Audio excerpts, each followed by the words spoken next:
Katika miaka ya hivi karibuni, hasa kuanzia mwongo wa pili wa karne ya 21 kuelekea sasa, dunia ya tafiti za Biblia imeingia katika hatua mpya ambayo haikutarajiwa kwa haraka kiasi hiki: matumizi ya akili bandia, yaani Artificial Intelligence AI.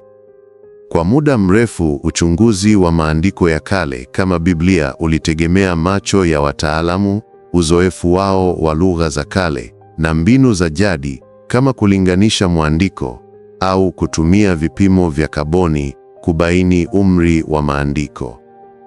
Lakini kadri teknolojia ilivyokuwa, wanasayansi waliinua swali jipya: je, mashine inaweza kuona yale ambayo jicho la binadamu haliwezi kuona? Miongoni mwa waliokuwa mstari wa mbele katika mabadiliko haya ni Mladen Popovi kutoka University of Groningen, ambaye aliongoza timu iliyounda mfumo wa akili bandia uliopewa jina la Enoch.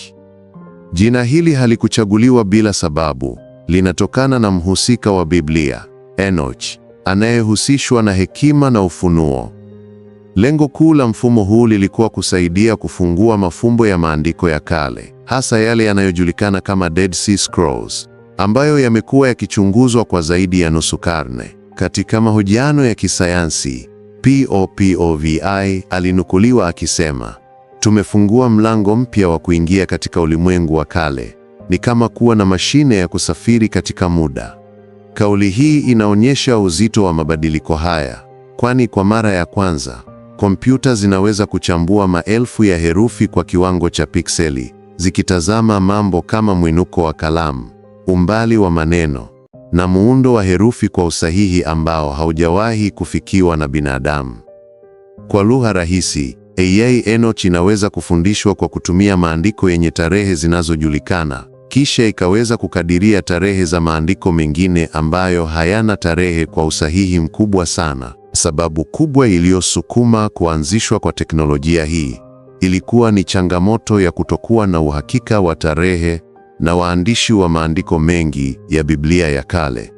Mbinu za zamani zilitegemea sana makadirio ya kitaalamu, jambo lililosababisha mijadala mikubwa kati ya watafiti.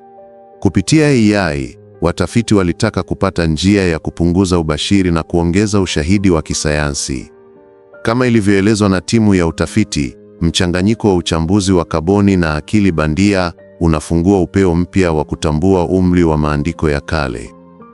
Hii inaonyesha kuwa AI haijaja kuchukua nafasi ya sayansi zilizokuwepo, bali kuziimarisha.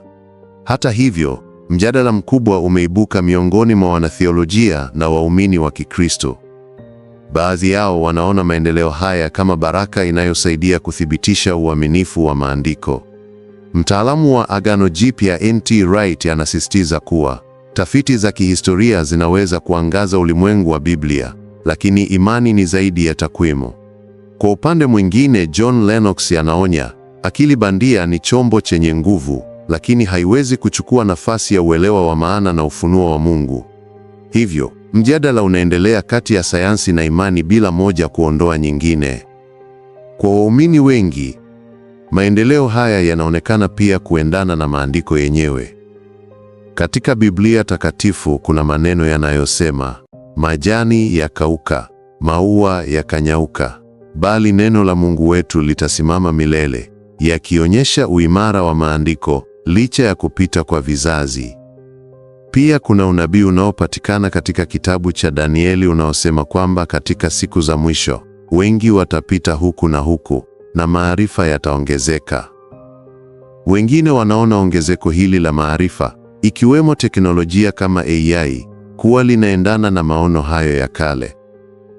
Hata hivyo, swali linaloibuka linabaki kuwa la kutafakari. Je, kuanza kwa matumizi ya akili bandia katika kuchunguza maandiko matakatifu ni ishara ya siku za mwisho? Na je, kunatupa ujumbe kwamba muda wowote Yesu Kristo anaweza kurudi?